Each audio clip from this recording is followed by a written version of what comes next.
नमस्कार प्रिय विद्यार्थियों, बीए पार्ट फर्स्ट की ई क्लास में आपका स्वागत है।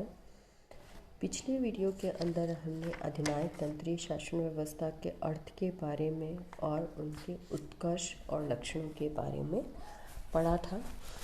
अधिनायकवादी जो व्यवस्था है उसकी विशेषताओं के बाद में अब हम इसमें लेंगे कि इसके क्या क्या गुण हैं।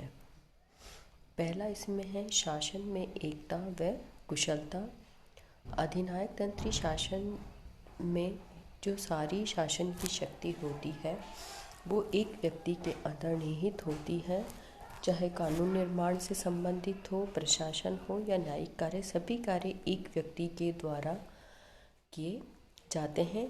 एक ही व्यक्ति के अधिकार के अंतर्गत जब संपूर्ण प्रशासनिक व्यवस्था होती है तो इससे शासन बड़ी शीघ्रता व कुशलता पूर्वक चलता है, क्योंकि एक ही व्यक्ति को निर्णय लेने होते हैं तो वो तुरंत निर्णय लेने में सक्षम होता है।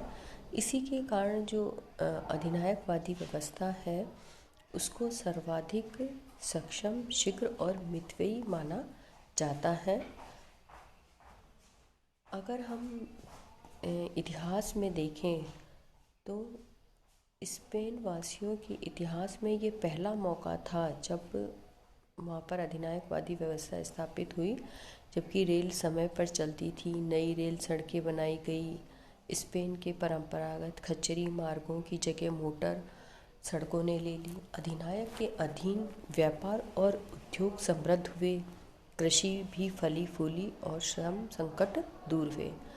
प्रथम विश्व के बाद अव्यवस्थित वातावरण में एक अधिनायक की आर्थिक और सामाजिक जीवन का पुनरुद्धार कर सकता है। ऐसा ही हम जर्मनी और इटली के अंदर भी देखते हैं कि जहाँ पर जो आर्थिक संकट था उसको उबारने के अंदर उन्होंने अधिनायक जो थे उन्होंने महत्वपूर्ण योगदान दिया। दूसरा है उत्तरदायित्व का विभाजन नहीं। प्रजातंत्र के अंदर उत्तरदायित्व का विभाजन हो जाता है कि भाई जो अलग अलग कार्य के लिए अलग अलग व्यक्ति के पास उत्तरदायित्व होता है। अब जब हम ये कहते हैं कि किसी भी चीज़ का सामूहिक उत्तरदायित्व है तो वो किसी का भी उत्तरदायित्व नहीं रह जाता।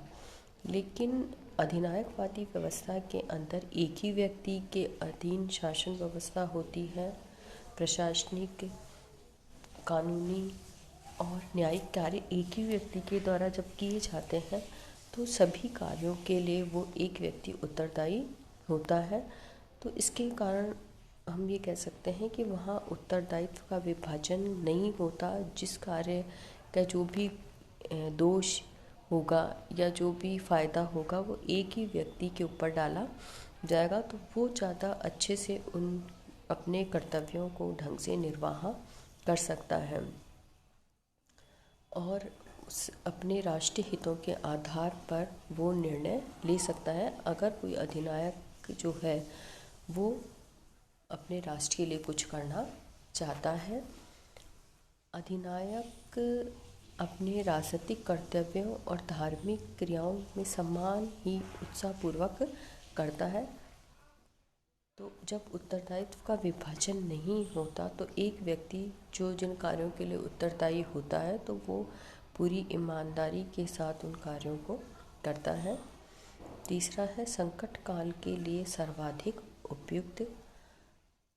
अगर हम ये कहें कि लंबे समय के लिए तो अधिनायक व्यवस्था को हम नागरिकों के लिए उचित नहीं मान सकते, लेकिन जब कोई संकट, राष्ट्रीय संकट हो या कोई ऐसी परिस्थितियां हो जबकि तुरंत निर्णय लेने की आवश्यकता होती है तो उसके अंदर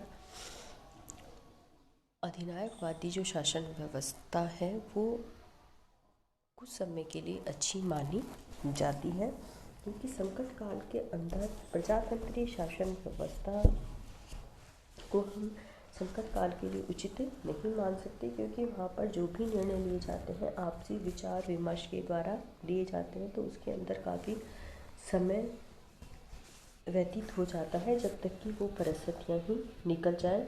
अतः संकट काल के अंदर जब जिस वक्त राष्ट्रीय कोई संकट हो उस समय शीघ्रतापूर्वक और अपूर्व साहसिकता के आधार पर कोई निर्णय लेने की आवश्यकता होती है, तो वहाँ पर वो तुरंत निर्णय लिए जा सकते हैं।